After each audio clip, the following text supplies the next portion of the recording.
welcome to 2020. What a nice turnout for a new year. I'm Karen Sherman. I work with the quality team. So we support, our objective is to collaborate and support providers. So I support some QA reviewers, some QA nurses, HIPAA compliance records, and administrative staff. And I just want to say we're always here if you guys have questions or have ideas. We want to hear good things that are going on. So feel free to reach out. Or if you have questions, always. So Dawn is not feeling well today, so I'm here in her place. So I just wanted to welcome you all and think back a year ago, 2019. I think if we were in this seat, we would not imagine the things that we are seeing today. With the rate increase, I don't think we saw that in our future, and a promise of the rate increase for another year. So a lot of positive things, the NMT, some removing restrictions and improving opportunities for people. So I think a lot of positives have happened over the past year statewide that are going to allow you to provide better services and be compensated for them, which I think is increasingly positive. So the other thing I wanted to mention is we have such a unique community here in Hamilton County amongst providers and board staff. I meet every other month or so with COG counties, so Butler, Warren, Montgomery, Greene, Claremont, people that are in like positions to me, and they say over and over again, you guys have such great relationships with providers. How did you do that? And I'm not sure how we did it, honestly, but I'm glad we're here, and I'm glad to move forward and to even improve upon that. So I didn't want to go on mentioning, I didn't want to go through with not mentioning that because I think it's so valuable to what we do and to the success that we have. All right, I think that's all I have for the welcome. I do want to mention just a few short things. There is a paper survey out there for feedback on how we can support providers in marketing and media assistance. So feel free to complete the hard copy.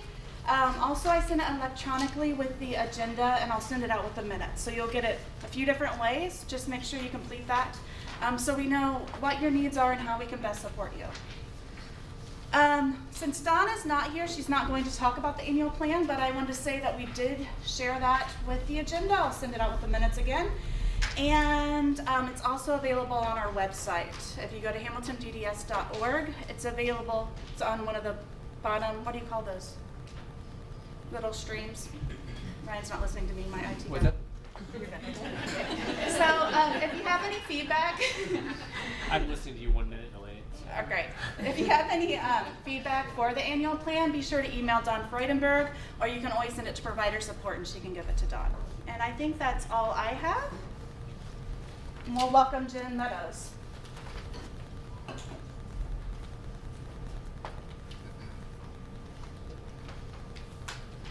Okay, those of you who were here, I see some of our staff from the county in the audience. If you were here for our all staff in December, this will be very familiar to you. Ryan, where do I need to be? Doesn't matter.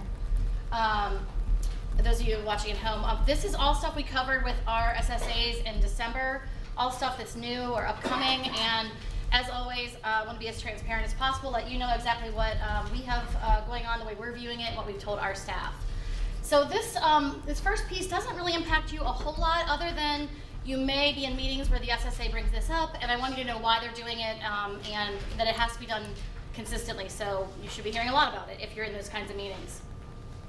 So there was a regulation that went into effect, House Bill 166, in October, and we got about, 3 or 5 days notice. Melissa, it was less than a week, so we didn't comply, that week. So we did get this in place first of the year, and what this bill did, created a new revised code, and it's a new section about residential services. A little history that I didn't put in the slide, but just some background so you know kind of where this came from. You may or may not be aware of a lawsuit that's been ongoing for a number of years now. The initial lawsuit was a group that sued against the state of Ohio, basically stating, and I'm putting this in very much in lay terms, but essentially suing because they felt that our system was too heavily based on institutional settings and that people didn't have enough access to waivers. We at the time had a long waiting list for waivers. There wasn't a lot of movement off the waiting list, and so that's where that initial lawsuit came from. That's been in mediation for many years now. So that part is partially resolved, and that is where the waiting list changes came in a couple of years ago, the whole change in how we do our waiting list, the new waiting list assessment process. That's where all that came from. midway through, there was a countersuit that occurred, and the countersuit was from a different group who had sort of an opposite feeling. And they felt we were going too heavily the other way, meaning we weren't telling people enough about the full continuum of options available to them. Specifically, that we were not, as county boards, offering people the availability of ICF options for them. And so there's been negotiating now regarding that lawsuit. So this is a piece of that settlement which has not yet been completely finalized, but this is a portion of it. It resulted in this House bill. It is in effect, and we must follow it. So I think there's some good things about it, and I think there's going to be some challenges with it. So just sharing kind of what we've told our staff and what we're doing, how we're going to comply. So DODD put together a document called the Residential Options Counseling Pamphlet. I personally, and I'm not a PR person or a writer, but I don't find a 10-page document to meet the definition for me of a pamphlet. A pamphlet's 1 page to me. Nonetheless, it's a 10-page pamphlet. And we have to do the following. So anytime someone inquires about this, about residential, we have to use the document that the state created, the Residential Options Counseling Pamphlet. We have to help them in looking at the DODD vacancy registry, which is on their website. We have to then, if the person is interested at all in ICFs, we have to help them with giving them a list of ICFs in our county and all of the counties that touch our county. So we've been trying to figure out how can we do this? How can we comply in the easiest way possible? Because this is not the easiest thing to do, particularly in a big county. This is something that's going to come up often. So also just keep in mind that it's not just when someone specifically says, I want residential services. If they say the word residential, we have to follow it. But if they say they want to move, we have to follow this process. If they ask about alternative places to live, we have to follow this process. If they describe any kind of circumstance through conversation, interview, or assessment that looks, feels, smells like residential, we have to follow this process. So they don't specifically have to say those triggering words of residential. We have to identify anything that kind of looks or feels like residential and follow this. So while just before said I thought a 10-page document was a little maybe over the top, I also, after reviewing the document, a lot of us here felt it was a little bit misleading in that it failed to talk about the waiting list process. So it goes into and talks about ICFs, and then it talks to people about, you could get your services in an institutional setting like an ICF. Then it goes into talking about, but if you'd rather have them in the community, you can do so via a waiver. It doesn't talk about the process that you'd have to go through to get a waiver and some of the caveats there. We were a little worried it might let people walk away thinking, oh, I'll just walk over to the county board, ask for my waiver, and be on my merry way. So we added a little bit to it. We have a document that we created, which I'll have Karen send out with the minutes so you'll have a copy of it. I believe we also already put it on our website. Ryan, is that correct? I believe we did. I think you did. I think so, somewhere. So Karen will send a link out for that as well. What we did is we added in there information that helped people understand some of the caveats, not just for the waiver waiting list, but that is a big piece of it, saying, hey, if you're interested in a waiver and you don't have one, here's the process. You have to understand there's steps you have to go through. There's an assessment. You have to meet criteria. You also have to meet level of care. You also have to be Medicaid eligible. Those are all things that were not covered in the pamphlet, which to us was concerning. The other thing it does is that it helps people understand, particularly related to ICFs, and I think some of you, how many of you operate ICFs in addition to your license settings? Okay, so some of you will get this piece. The other thing that we felt that the department's pamphlet was lacking was to help people understand that just because you want to go to an ICF doesn't mean you're going to get into one. I know Di and I talked a lot about this. Meaning, each ICF has their own admission process, they have their own application process. You need to be able to expect that. You have to be Medicaid eligible. So we added that in there as well to try to help people really understand if you want to go down that path, here's some things you need to know. So hopefully you'll find that that's helpful. We thought it was pretty necessary. What we're saying, what our process is, we are not going to have anyone sending out that pamphlet without our attached one page that goes with it. So it's actually, I think, front back. It's all one document. This is probably not important for you. We do need to document it because we have already been told that we will be audited to make sure that we are following this process. So we have an internal process for documentation. You don't need that. This is how we document. Same thing. The other thing is that all of our staff will be following this. So mostly it'll be SSAs involved, but there's some other areas of our agency, benefits reps that might come up. It might come up maybe with a behavior support specialist. So all of our staff have been trained on how to follow this and have access to the right codes and the right documents. Any questions about the residential options process? We did get a clarification, and Melissa, if you'd remind me to tell our staff this, we had a question that came up, and it was a really good one. It's not in the rule, but we talked to our trade association and they agree. Question our staff asked was, some of our folks, particularly those that are a little transient, this may go up a lot. If they say, we don't want to hear this anymore, stop going through this with us, stop giving us this document, can we stop? That was the question. And I haven't gotten an opinion from the state, but our trade association agrees, yes. We would need to document that in our notes to show why we stopped, and that it was their choice. They asked us to stop. Because we don't want to bother people if they are tired of getting this. So that was a good answer. Okay, we are going to go into non-medical transportation and HPC transportation changes. Some are already in effect. They went into effect on 1/1. Some are coming 2/1. And I may have to have Nancy chime in at some point. If I've missed something, please speak up. As Karen mentioned, these are all, I think, very good changes. We've talked a little about these in here before. These are all things that many of you have been advocating to have put in place. They should help providers. I don't see anything in these changes that I think will have any kind of a negative impact. So that's good. I think that's all good news. I always like when I can deliver happy news versus things that aren't as ideal. Okay, so there's the rule reference if you want to look it up. Effective 1/1, I don't know if they ended up getting, I think they did get that in place. We are going to honor it as effective first of the year, even if they didn't get it in place, because it was last minute them trying to get it in. So it may or may not be in effect 1/1. I haven't seen the update. It may not go until 2/1. We are honoring this portion of it 1/1. The rate portion we'll talk about in a minute. We can't honor till 2/1 because it won't be in the system till then.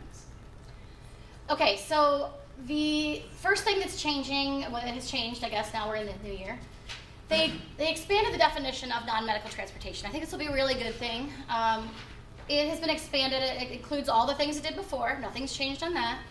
But we can also use NMT to get people to volunteer activities, internships or practicums, post-secondary education, and we've already gotten a lot of questions about what does that mean, where there is no definition given to us, so we are defining that as broadly as we can.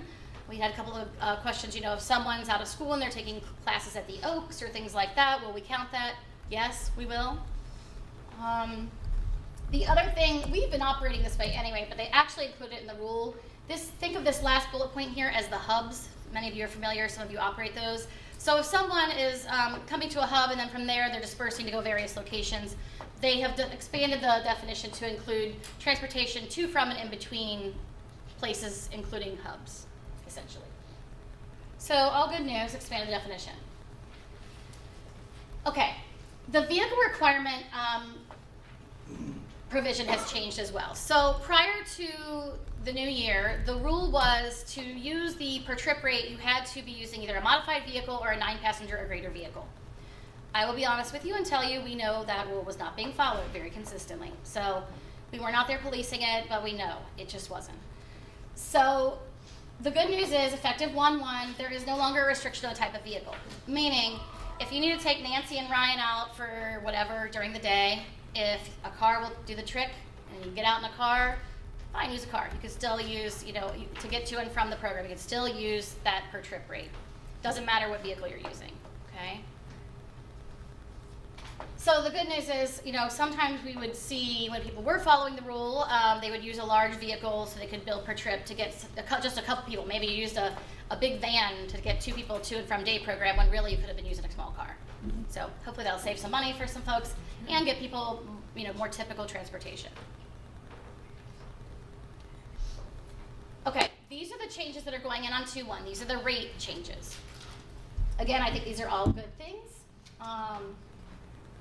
We're talking about the per mile rate. Now, if you're familiar with the per mile rate prior to this change, the current way it's done, the NMT per mile rate is much, much higher. So you may be thinking, how is this a positive change? Because it's going down. In the old way of doing things, up till now, the current way, NMT was set up very different than HPC as far as mileage. Because with HPC mileage, you're billing for the staff time and the mileage concurrently, right? So at the same time. In the NMT world, the way it was set up from the get-go up until when this 2/1 change goes, if you were billing NMT per mile, you were not billing staff time, okay? So it was not allowed to run concurrently with a service. The effect of that, as many of you are aware, we've talked about, is that with the push for providers to get people out during the day and into the community, many providers were eating the cost of that transportation. because to do it according to the rule, if you had somebody in day program and you wanted to go out in the community, you had to stop the day programming, bill the miles, clock the person back into day programming. Lots of problems with that. Number one, it takes you out of billing the daily rate, which is a lot easier for most of you when you qualify. It also is administratively burdensome. And so they took that away. So what that means is if you have somebody in day programming and they're there for the day and you're billing the daily rate, that's fine. You go out in the community during the day, you can bill the per mile rate. Keep billing the day program as you were, add the miles. Okay? So that's very good news. Any questions about just that part of it before we move on to the rest of it? Okay, you'll see two rates here. This is a new thing as well. So the standard rate is the 58 cents per mile. The modified vehicle rate is $1 a mile. I want to make this really clear about the modified vehicle rate, and I know a couple of our reviewers are here in the room, and they will definitely be helping us look at this as we progress in the new year. The modified vehicle rate can be billed when at least one person in the vehicle requires that type of vehicle. So in my example earlier, if we just take Nancy and Ryan out during the day and we use our modified vehicle, but neither of them need a modified vehicle, you may not bill the modified rate. You may only bill the 58 cents per mile. It'll actually be ratioed with two of them, but you have to bill the standard rate. Now, on the other hand, if Ryan, Nancy, and I go out and I require the use of a modified vehicle and the three of us are together, you then can bill the modified rate for all three of us. Now, this is what Nancy and I had a hard time wrapping our head around when this first came out. I kept thinking, how are people not going to run out of money in their budget? Because if they're billing $1 for all three of us, because it's ratioed. So, even if there's just two people in the vehicle and one qualifies for the modified rate and you're billing that higher rate for both of them, it's ratioed. So it's good. What is it? It's 50 cents, right? So if there's two of us and I require the modified vehicle and Ryan does not, but we're together in the vehicle, you can bill the modified rate for both of us, but it is ratioed. So in that case, if Ryan doesn't need it, his authorization is at 58 cents a mile, but we're riding together in that modified vehicle, you're billing $1, but it's $1 total, so it's ratioed. Each of us only gets billed 50 cents. So he was budgeted at 58 cents, you're only billing 50, so he's not going to go over budget. Okay? So if you're 4 people, you're only going to bill a quarter. It's not exactly that in the ratio. I can't remember what the 1 to 4 is. It doesn't go all the way down. It's not a. Cents, I think. It splits at 50-50 where there's two people. I think it goes 1 to 2, and then is it? It's 1 to 1 is the $1, 1 to 2, 1 to 3 would be the 50 cents. If it's 4 or more, I think it's 38 cents per person. It's in the appendix to the rule. We can send that out when we send it. Send that out with the agenda. You are so wonderful. She already sent you that. So look at your agenda, and she'll send it again with the minutes, I'm sure. But it doesn't. So you see what I'm saying? Though it doesn't. It's not like the. Yes. You got it. I was just wondering, because we were looking at that. It's the same ratios that were in the old rules if you're used to at the HPC, right? It's the same ratio the way they use it. So point here is, particularly for our reviewers and for all of you, make sure that if you're billing that higher rate, that you can show documentation that at least one person in that vehicle needed that modified vehicle.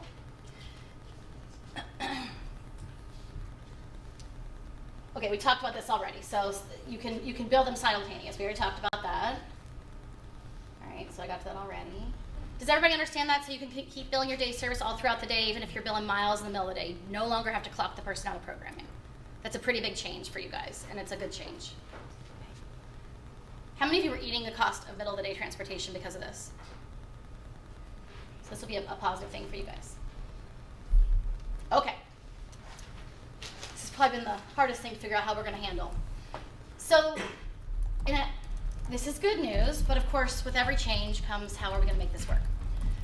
So the NMT budgets for people will increase by $580 effective on 2/1. The new budget will be the 11,027. Okay. When you read the rule, you are not going to see this in the rule, this next part. You'll see the budget increase, but you're not going to see this. The whole reason this $580 is being added to the budget is to try to allow providers to get compensated for that middle of the day transportation. Okay. Now we know that we have people who, because of their transportation needs, have trips that are greater than the 2009, so they aren't able to get as many trips as they need just to get to and from wherever it is they're going for day services. We've already gotten questions. Can they use that for that? We're going to have to look at these on a case-by-case basis. In general, the answer is going to be no, because it's reserved for that middle-of-the-day transportation need. However, if you have someone, for example, the best example I could come up with is someone who's maybe they're extremely medically fragile, or because of their needs, they really do not want to ever go out during the day. They refuse. you have no intention, you're the only day provider, we know it's not going to happen, the team talks about it, we might make an exception and go ahead and authorize that so they can get more of those trips covered, the to and from. But where we start getting into problems is a provider of the to and from transportation may need to bill $22 a trip, which is above the cap, so they're going to run out of money, run out of trips. And they want us to use the budget for them, but there's 2 day providers who are going out during the day, and they want to be able to get paid to take the person out, which is a fair want, right? So it's going to take some team discussion, and our general rule of thumb is going to be this: that 580 is for the middle of the day. Unless there's an extreme case or reason, we're not going to use it for those trips. Okay? Now, if the person really wants that and they advocate and they, their family, the team agrees, that's how we're going to use it, that's fine, we'll do it. But I think that's going to be not the norm. It's not going to be the norm. Okay? Let's see. Okay, so we've made a revision to our ADA worksheet, so you're going to start getting questions from our SSAs as they're working on filling these out as revisions get processed or as new authorizations for redeterminations come up. So you're going to be asked to indicate if you're providing day services, you're going to be asked to say, are we going to be taking them out during the day or not? So that we know whether we're supposed to authorize for you for miles during the day, okay? We were trying to figure out the best way to do this, because particularly that we have people who go to more than 1 day of day programming. So how do we do this? So we took the total and we figured out how many miles per day of the week that you attend a program we should authorize. It's the same thing we do with day service now. So if you're familiar with how we do that, we have people who attend 1, 2, 3, 4 day programs. We ratio the number of units in dollars per provider by day of the week they attend your program. We're going to do the same thing with the miles, okay? Doesn't mean we can't revise it toward the end of the year. We definitely are willing to do that, but this was the only fair way to do it. And the reason for that is maybe there's 2 day programs, and day program A is going to take the person out and they really want more miles. Program B says, we don't care, give them all to provider A. Well, that might be great, but that would only work if the person didn't make any changes throughout the whole year and no other new provider came into the picture. And we just know that's not our reality. So it would be very unfair if we gave provider A all the dollars and miles, and then provider B is gone, and they pick a new provider C comes in, they're like, this is great, we want to take Nancy out during the day, and we say, well, sorry, there's no miles or dollars available. So that would be unfair. So we're not going to do it that way. We're going to authorize it in a ratioed manner based on the days a week they attend. You'll see it in your pause. Monitor utilization. If we get toward the end of a span and it's pretty clear that's all they're going to do, no changes are occurring, and there's money left, we will make those changes for you. Okay? Melissa, you're looking at me funny. No, I was reading and I got it. Okay. Does that make sense? Yes. Okay. It's just like units. Just like units. Same thing we do. Yeah, if you're familiar with how we do that, we're going to do it this way. It's the most fair way we could think of to do it. Doesn't mean we won't make changes at the end. Doesn't mean we can't make an exception, but for the most part, this is the most fair way to do it. Did I miss anything, Nance? This is just for our own internal. So if you, and this is in the, did you send the present? You probably didn't send the presentation. You can at the end. I'll share the presentation. I don't mind. That's fine. This is on the stream right now. It's on the stream. Okay. So it's on the stream, and then Karen will send it out when we send stuff. So this is sort of the formula we're using.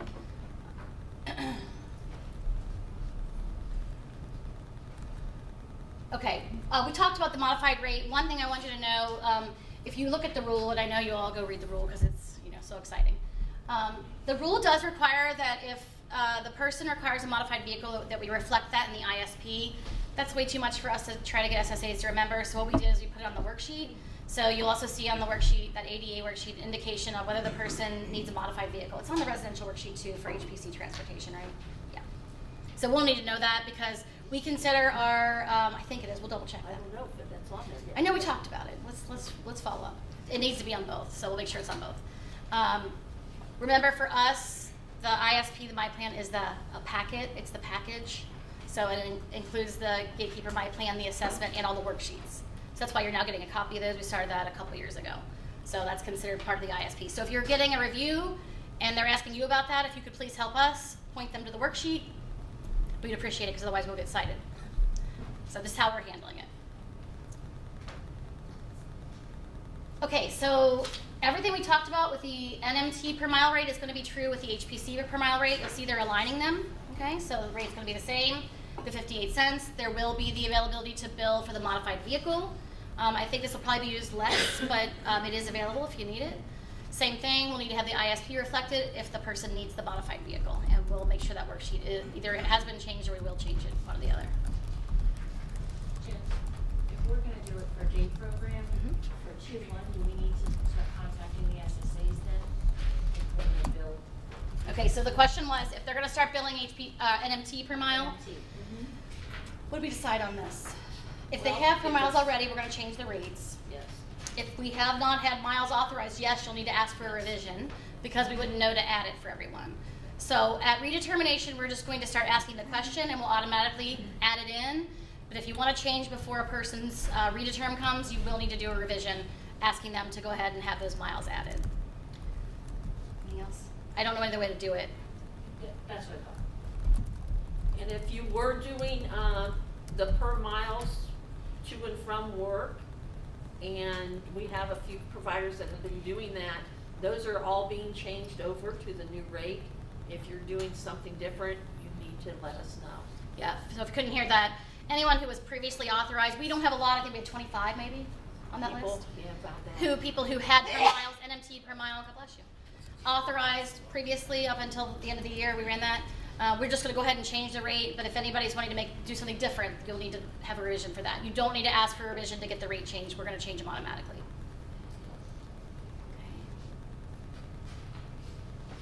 Okay. Any other questions? Any other questions? No? Okay. All right. Well, you know what, now, Yeah, isn't sure. the rate, I mean, not the rate, but isn't the codes gonna also change for transportation? Only if you're using the modified vehicle. Okay, Yeah, so the question was, if you couldn't hear it, will the codes be changing? The only code that's changing is there's a new code if you're using the modified vehicle. Again, that's in the appendix that Karen sent, but she'll send it back with the minutes, so you can take a look at that.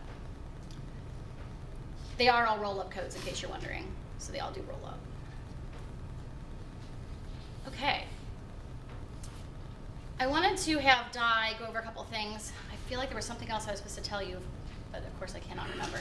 A few months ago, I think I announced that Di Sunderman, who you may have known as a benefit rep, then as an SSA, been with us for a long time, she has now joined the benefits rep team as the manager of that team. And so I asked her to speak today a little bit about Medicaid and BIWD, just a couple various things. But before she gets started, I just wanted to reiterate, and I can't say this enough, I feel like a broken record, so if you're tired of hearing me say this, I'm sorry, but every week this comes up.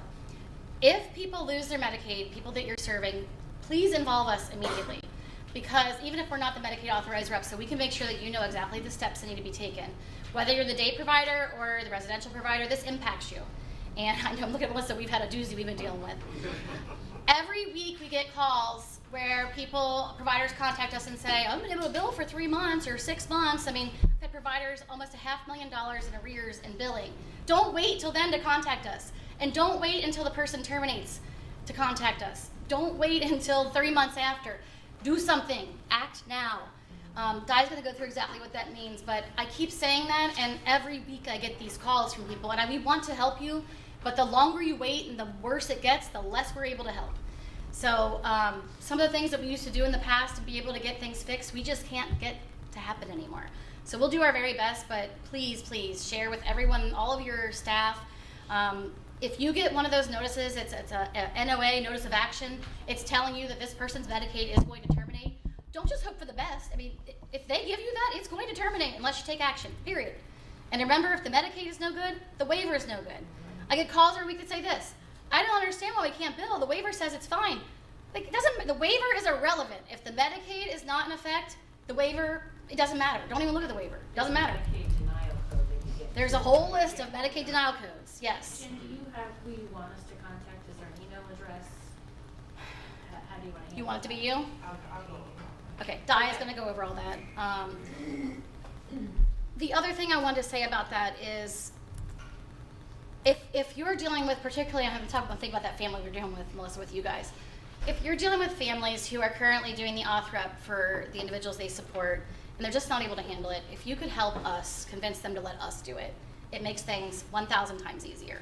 JFS is very reluctant to talk to us, to give us any information, and our hands are very tied in terms of trying to help if we are not the authorized rep. So when we are the authorized rep, we can help much more easily. I say that and poor Ty's like, oh God. Because we are repping 2,000 people now? About 2,200 people. So, and just so you all know, we don't get paid to do that. There is no reimbursement for us to do that. We are not required to do that. But we feel it's that important because when people lose their Medicaid, it is a domino effect and it affects everyone. They can't get their medicines, they can't get their services. It is very bad, obviously. So we want to do everything we can to help protect the person, protect you, so that everybody can get what they need and you guys can get billed, get paid. I'll turn it over to Di. Go ahead. This is sort of related. If you have a family member that you're billing for room and board, but they're not paying, who do you want us to, do you want us to work with the team? Or do you want us to call somebody in your office? Okay, so the question was, if you in a licensed setting, you have someone that is supposed to be paying room and board, what do you mean, if you're billing room and board to We whom? bill them every month for the contracted rates to try to pay you back for what you're funding, and they're not paying anything. Contact Dave. Dave and I will work through the teams. Contact Dave? Yeah, Okay, thanks. because it kind of depends on what the situation is, who needs to get involved. Yeah, and it's a tricky parent. Yes, Okay. yes. There are people you're not paying for, No, correct? Yeah. we tried to be, but they stopped us twice. Yeah, that is not a good situation. If you are the license, if you are serving people in a licensed setting, these situations where people will not let you be the payee are terrible. So, I mean, it just doesn't work. I mean, there's all kinds of problems. So we can help step in and try to Thank you. help get something changed because it just doesn't work. You can't. It's out of your hands, and then it affects everything you do. So, okay, Di?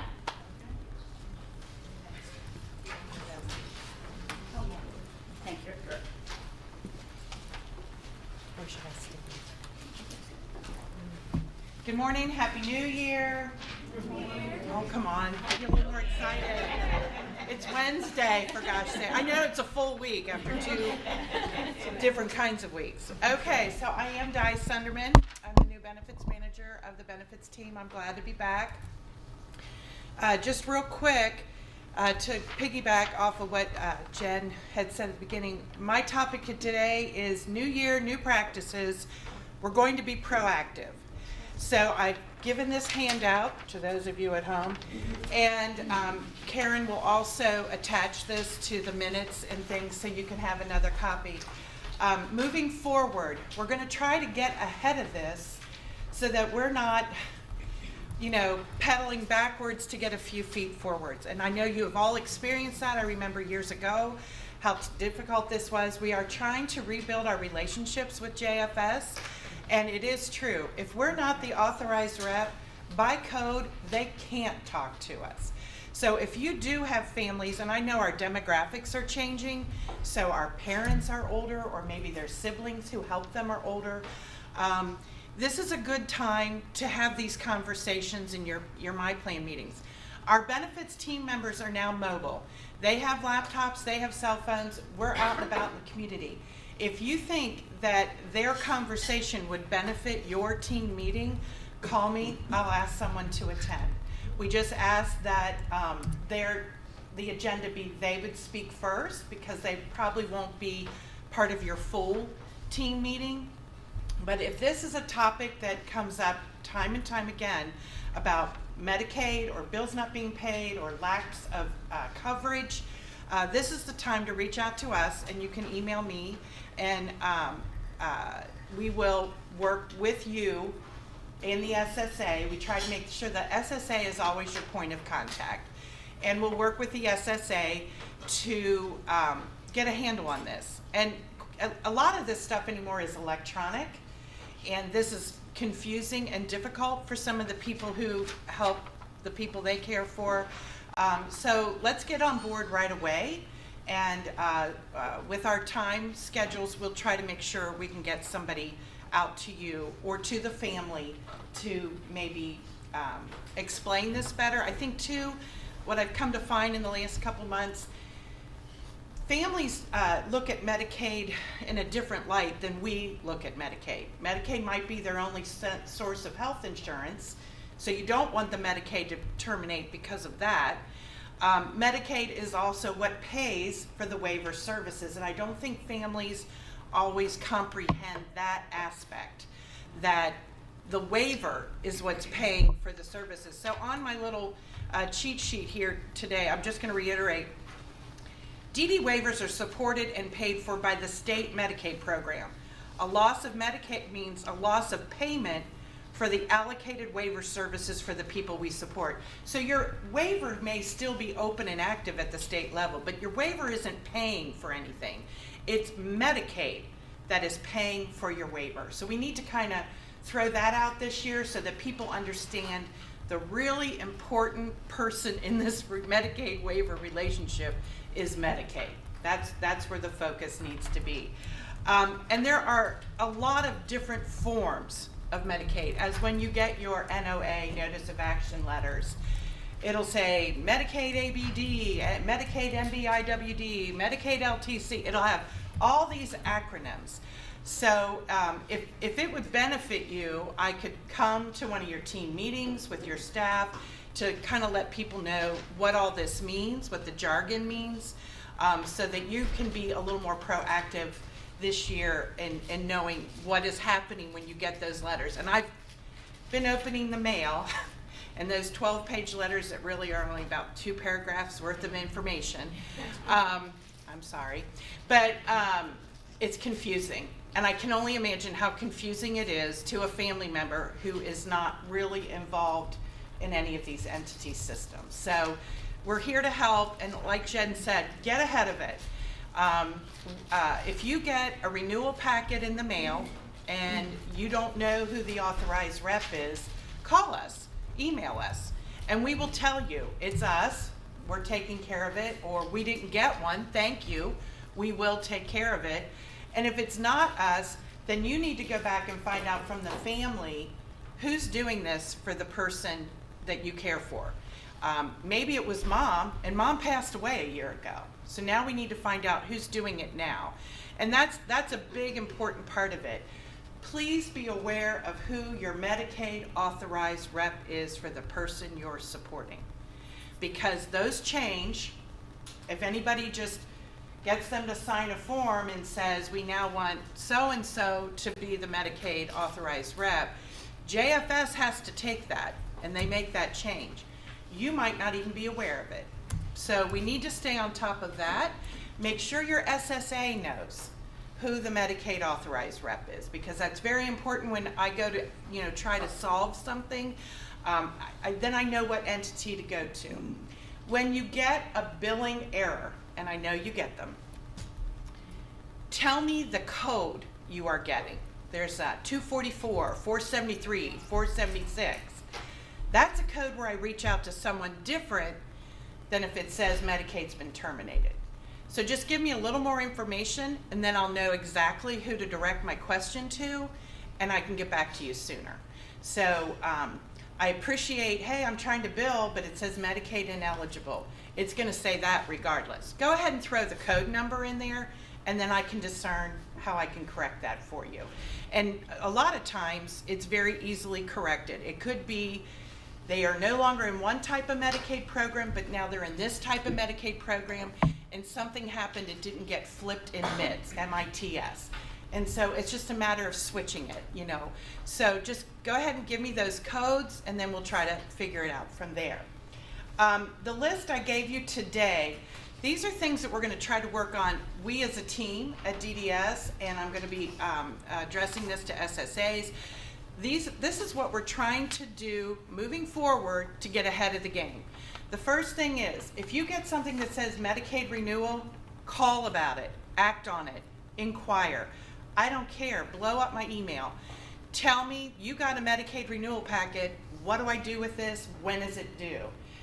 The timelines at JFS are mind-boggling, I'll just tell you. So you'll get a Medicaid renewal in November, which means it's really due in December, but they have till the end of January to get that completed. Go figure. So as soon as you get it, just reach out. If we're the authorized rep, we will look for it, we will take care of it. One of the team members will call you or email you and tell you, we need the following documents back by such and such a date. If you get something that was missed, missed appointment, and it's very likely you didn't get the appointment letter, that happens. Call me right away, contact someone on our team. They're saying we missed appointment, but we never got an appointment letter. we can hopefully act out on that for you. If we are not the authorized rep, tell whoever is the authorized rep to call 946-1000. That's the general number. I know they hate it. I know they might be on phone for a long time. But this happened in December. We get a list of people that we support in DODD who have Medicaid renewals each month. Unfortunately, we got the list late in December, but I did spend the holidays calling parents, so all you have to do is make contact, get the process started. Please don't have anyone tell you, I don't want to wait on hold for 2 hours. Not waiting on hold for 2 hours can cost you a month of no money for services. So just remember that it's important that contact constantly be made, whether it's sending a fax, which we recommend through the county library, because JFS will support a county receipt at a hearing. So if you send it from your home fax, your agency fax, they may say they didn't get it. I know fax is archaic.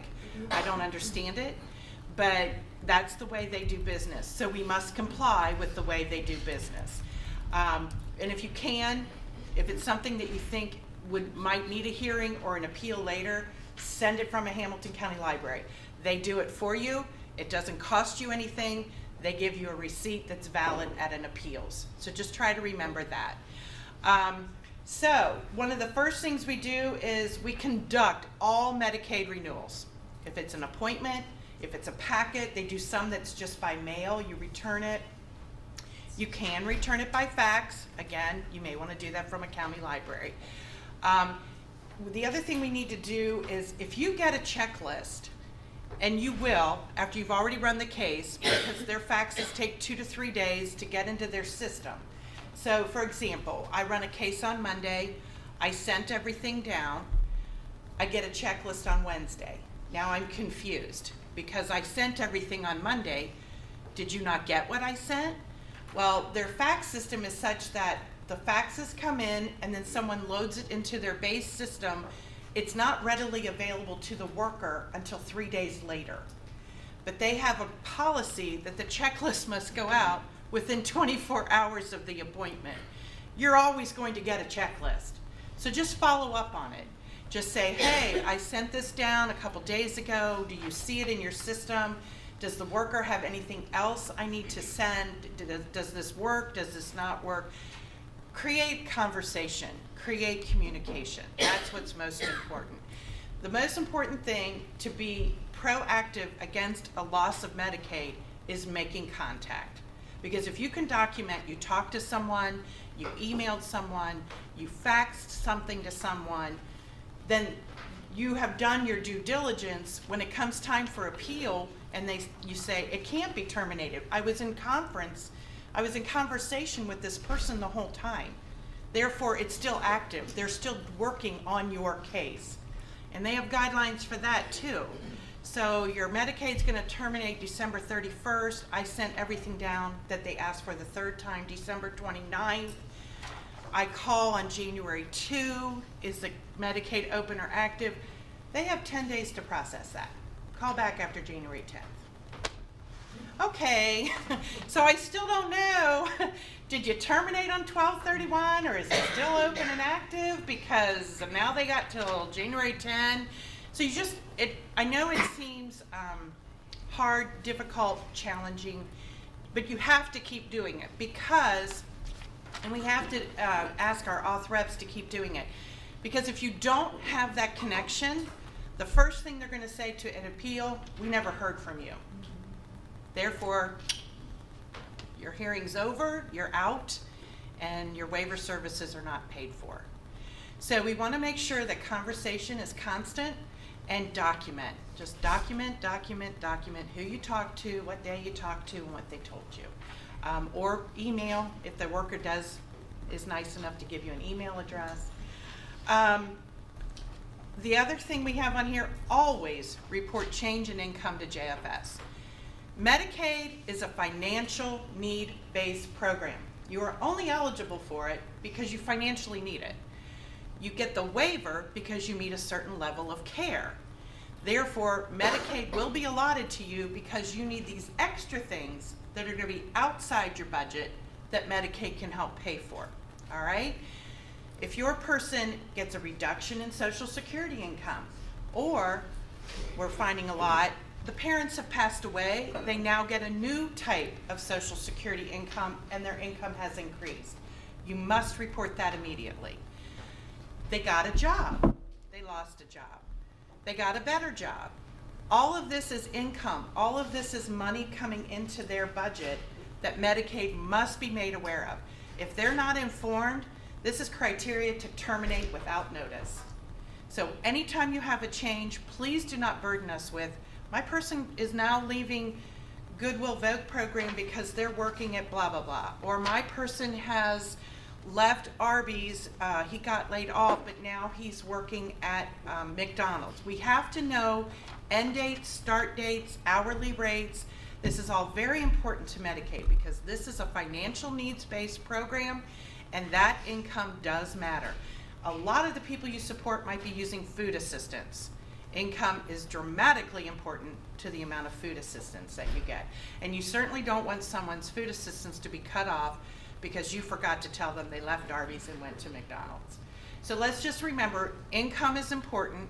Income triggers how much Medicaid will pay for, and it also triggers how much food stamps they'll get in the future. And Di, if we're the off rep, you want them to send that, provider send that to us, so we can have it in our records too, right? Yes. Not just to DFS. That's a huge thing. So if we are the DDS authorized rep, keep your communication simple.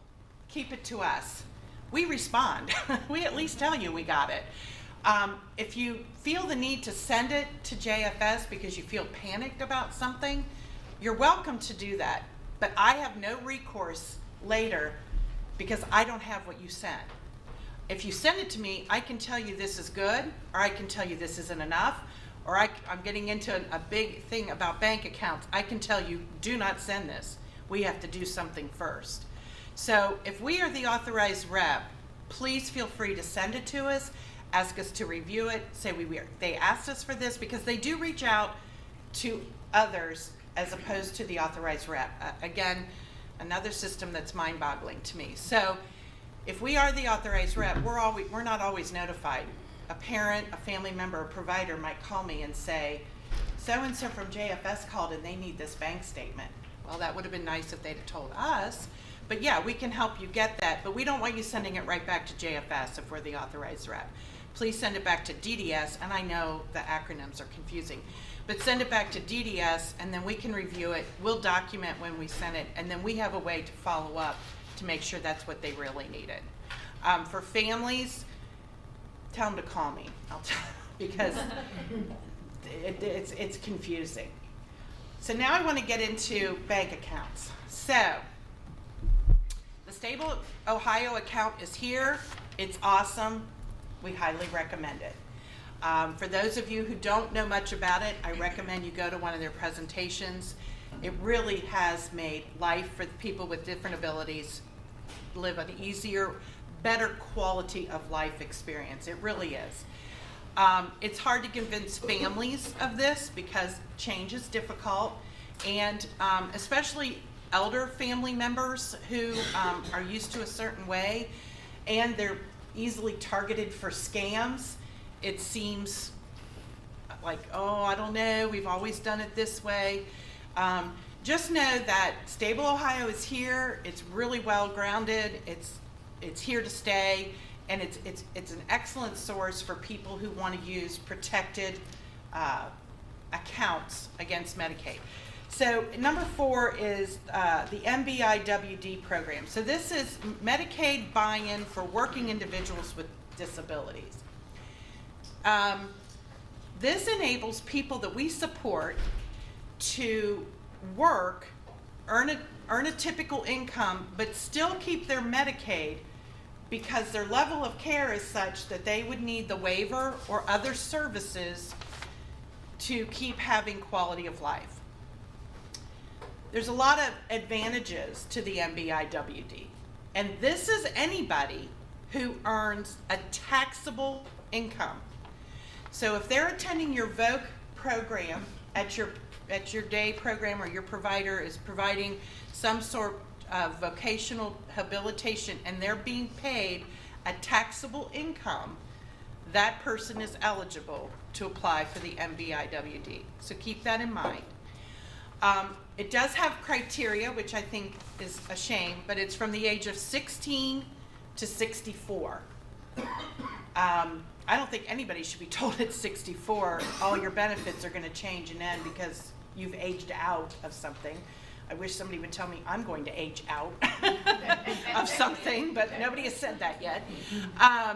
So we have to be mindful of that. We have a lot of people who've been enrolled in the MBIWD who are in their 60s, have no desire to stop working whatever job they're working. We have to remember when they turn 65, the rules of the MBIWD will be over. They will have aged out of that program. The first thing we have to look at is their resources. Because with the MBIWD program, you are eligible to have a resource limit of $12,382. Typically, on straight Medicaid or Medicaid for ABD or Medicaid for long-term, if you're not working, your resource limit is, just shout it out, I know you all know it. Oh, come on, what's your resource limit? From 2,000. Say it again, everybody. So when you're looking at bank accounts, if it's over 2,000, what's the first thing you're going to do? Call a benefits rep and say, what do I do?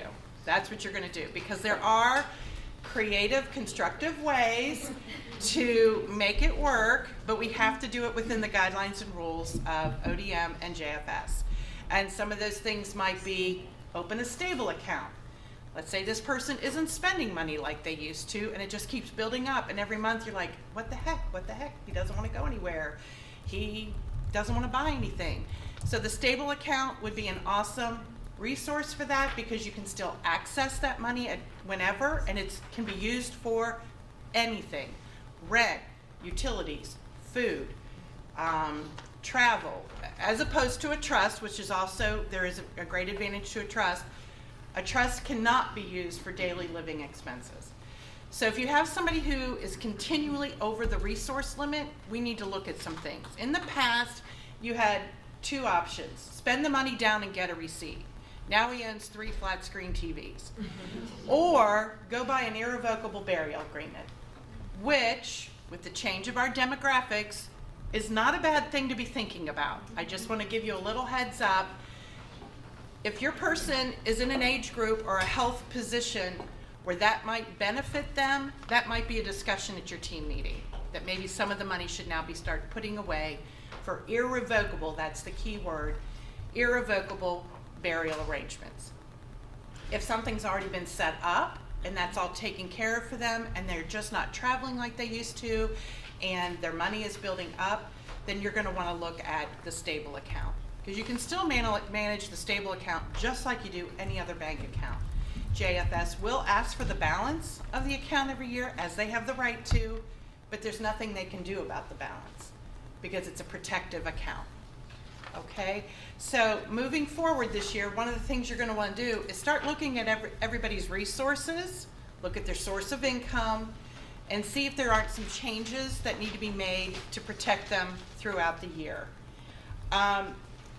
We need to be very proactive as they're approaching the age of 65. Regardless, let's say if they're working or not working. Things change for them at 65. So maybe at 63, start having those conversations about, with your teams, with families, where do we need to be? We're getting to another, there's 21, 30, 50, 60, 65 is a big year where change happens. So those might be just triggers for you to remember, this is a time that maybe we need to start thinking about that.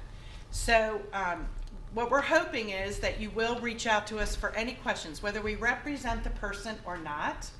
It doesn't matter, because this is a win-win for everybody. Maybe we don't represent them, but we are providing services for them. DDS is supporting them.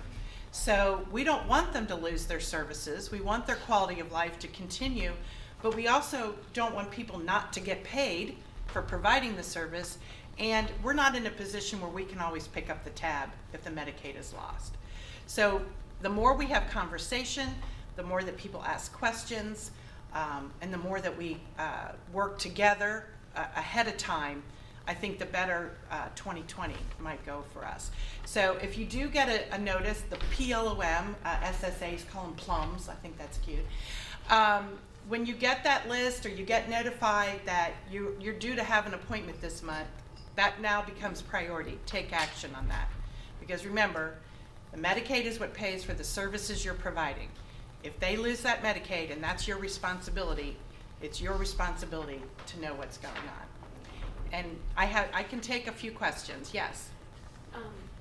With billing, provider billing. Yes. When we get the Medicaid denial error, whatever error it is, do you want us to contact you right away? Yes. Okay. So the question was, if you get a provider billing error, do you want me to be contacted right away? Yes, I do.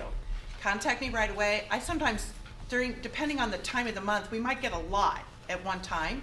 I create a list and I send it to that person just at one time, and then she can look at it. What's your email? Oh, sure. I think it's, no, it's not. I just have, Karen will send it out. But if you want to take it right now, DIANNESUNDERMAN.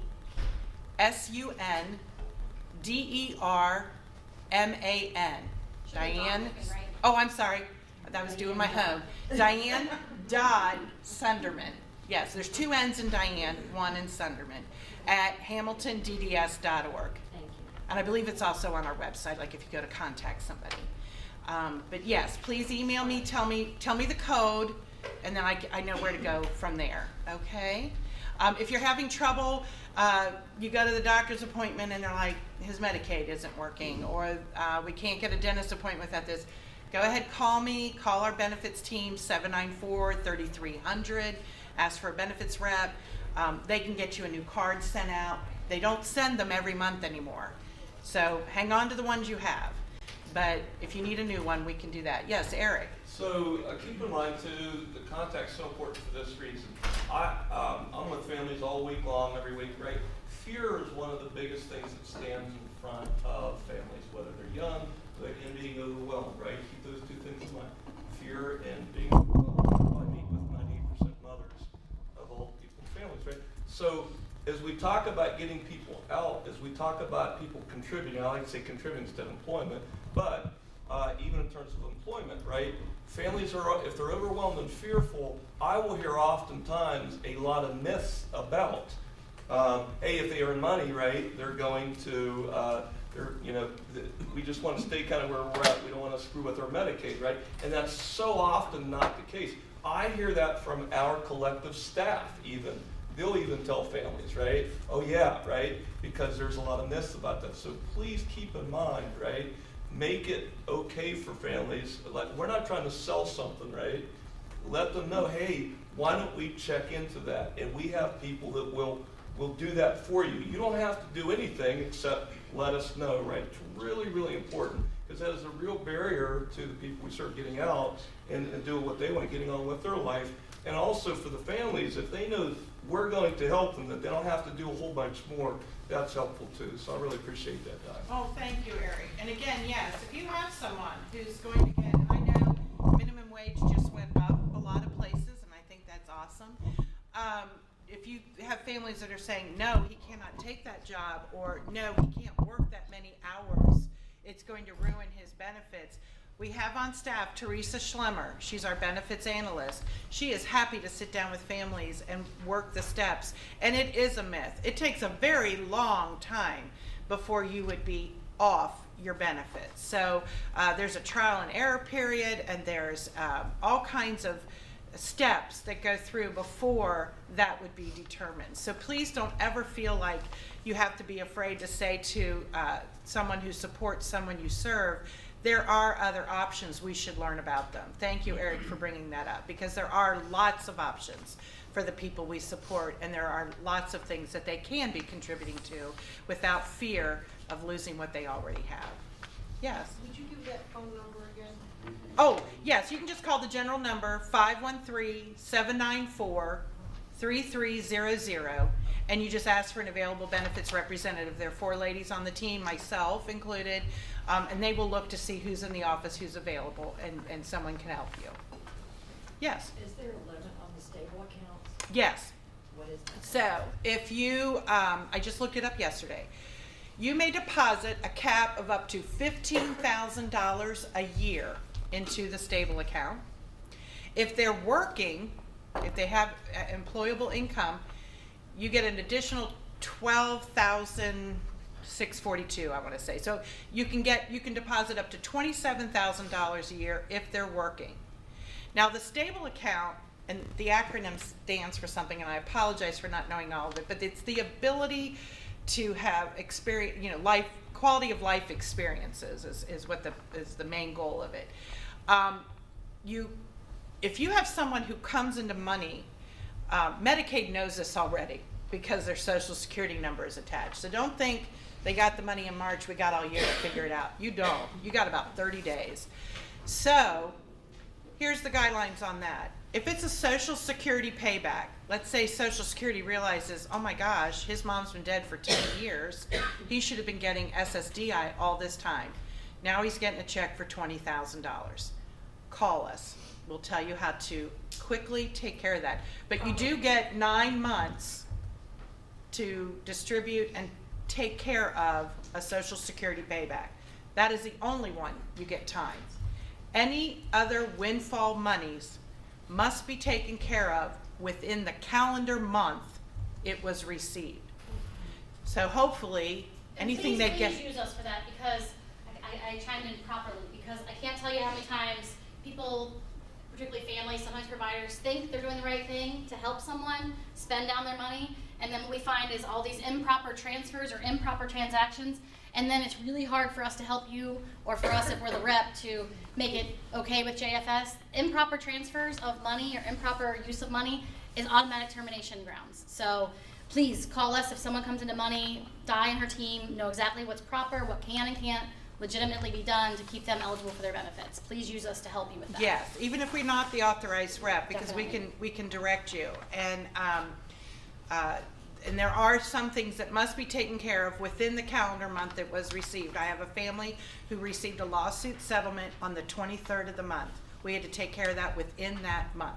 Within that week, we had to work things out. You know what was the easiest thing to do?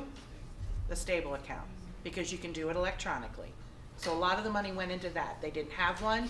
They put the first $15,000 into the stable account. So just know that we are an excellent resource for all your questions and all your needs, regardless of who represents who. Use us so we can do it the right way and be really proactive moving forward. Okay, thanks. Thanks, Di. So of course I knew there was something else I was supposed to tell you about, and I forgot. But I did remember one thing, Di, that I wanted to just mention to them. And again, I'm going to tell you to contact Di if you have problems with this. There was a change in the MBIWD calculation, and the way that's being calculated was a rule change that the Ohio Department of Medicaid put into effect in August, right?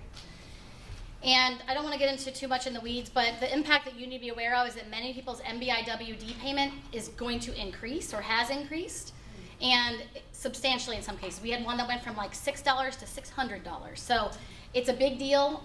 What you need to know is that we've been working with legal aid. They believe that the change was outside of the parameters of the law, and so they are working on trying to fight to get that changed back, the calculation method changed back. Until they do, they have given us a narrative to use in hearings. So we will be going to hearing for anybody who this affects, who we represent. If it's somebody that we are not the rep for, contact Di. We can give you the written. They wrote up the what you take to hearing. So they wrote it up, they gave it to us, we have it. We will share it with you if you have a case like that. The importance too of MBIWD, and I think you mentioned this, but just to be really clear, people who are working, if they don't have MBIWD in place, they're going to have a huge patient liability in most cases. So MBIWD negates patient liability. So as a provider, that's how it's probably going to impact you the most, so be aware of that. So if you know somebody's working and you're getting a notice they have a patient liability, you should immediately say contact the county, because they should be on MBIWD. And I will tell you that JFS is supposed to automatically enroll people in MBIWD who are working. It does not happen. It doesn't happen for people we support. It doesn't happen for people who we aren't the rep for. We find it all the time. So that, keep in mind, they may miss it. And if they're supposed to do it automatically, it doesn't happen. We have to prompt for that to happen. What do you do for patient liability for people that are in ADS programs? So the question is, what do you do for people who with patient liability who are in adult day support? They have to pay it. That's the question. You have to pay it. So They can't do MB, they can't. no, unless they are earning a wage and within the age requirements, as Di talked about, they cannot get on MBWD. If a person is not working and they have a patient liability, they have to pay it. Remember, as Di said, Medicaid is a needs-based, there's financial requirements people have to meet. If you're over a certain level, it means you have to pay in. It's just like paying your premium on your private health insurance. That means because that person has enough resources that they have to contribute. That's their contribution. They must pay it. We have to explain to people all the time. Di does a really great job of talking to families. We get families very mad at you, at us, at everyone, because there's a patient liability. Patient liability is there for a reason, and if the person has a patient liability, they should be able to afford to pay it. What we find a lot is one parent might pass away. The money in, say, a retirement account or a pension is going to go to the child, and the family sees that as their money, but if it's in the child's name, it's the child's money. So the family get upset and say, well, they can't afford this. We need the money to run our house. Well, it's not your money. It's his money. So he needs to use it to pay his patient liability, and that's where we get into the whole, we've had people say, well, we don't care. We'll just give up Medicaid and give up the waiver. Well, you don't have any health insurance. You're getting $50,000 in services, so you prepared to pay all that yourself? And they have no health insurance. So it's really not an option. Di does a really great job of helping families understand that, because people do get very upset and very confused by that. I also wanted to tell you about the MBI premium. You will get a bill. The person gets the bill. We're hearing that nobody's getting a bill. Document that. Document you got the notice. Document you never received a bill. This has been a practice, I think, that's been going on for quite some time. I don't know when it will catch up at the Department of Medicaid. Be prepared for that. So just know that if they're assigned a premium, that's what they're expected to pay Medicaid to keep the Medicaid buy-in eligibility. Also keep in mind that if you have someone who has lost a job, they can continue to pay the MBI premium for 6 months while they're looking for another job. But again, to be proactive, when you get to 4.5 months and you're getting that sense, he isn't feeling it, he doesn't want to go back to work, or he's 62, he's really done, whatever the conversation might be, you go to your resources. Start looking at your resources, because as soon as 6 months is over, and JFS will notify us, they are now eligible for termination because they're over resource limit because the MBI has run out. So that's another guideline. I know there's a lot that you have to be mindful of, but if you can remember some of these things, or just remember, call DDS benefits. We can walk you through it. There are things you can do to protect yourself, protect the person you support. The rules change, but they don't change that much. But just be mindful that if they get a bill, you must pay it. Non-payment of a bill for 2 months is automatic grounds for termination. And they will catch it. It's And not they one of will. those things where, maybe they won't figure it out. They do catch it, and they do catch terminate. it. So there are some things that I'm just totally be baffled by. They don't seem to know that, but they do.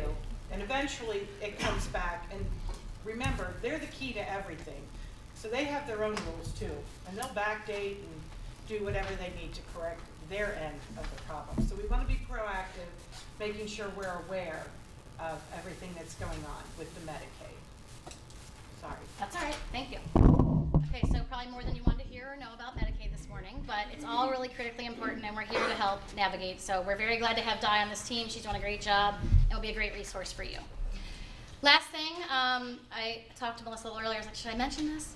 So this is not in rule. You're probably not going to find this in writing, but we have talked about it a little bit in here before about some changes that were slated to come into effect this year for vocab services.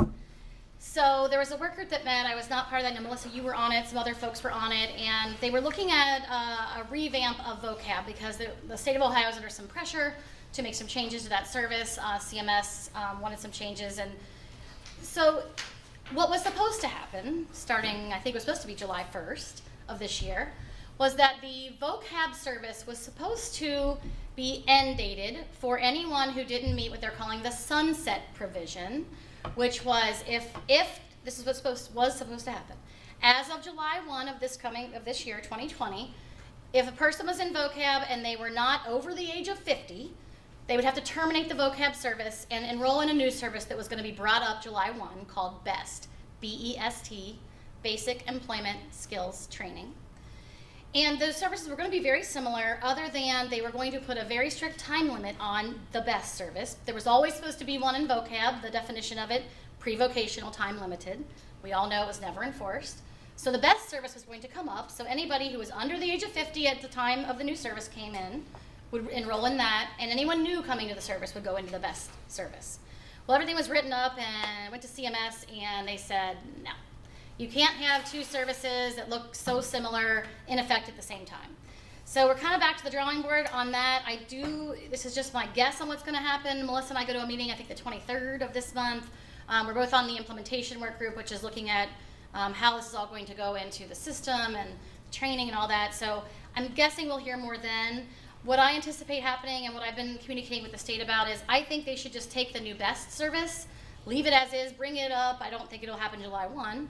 Bring it up, put it in effect as we planned, and then just add that provision within that for the sunsetted people, if you will.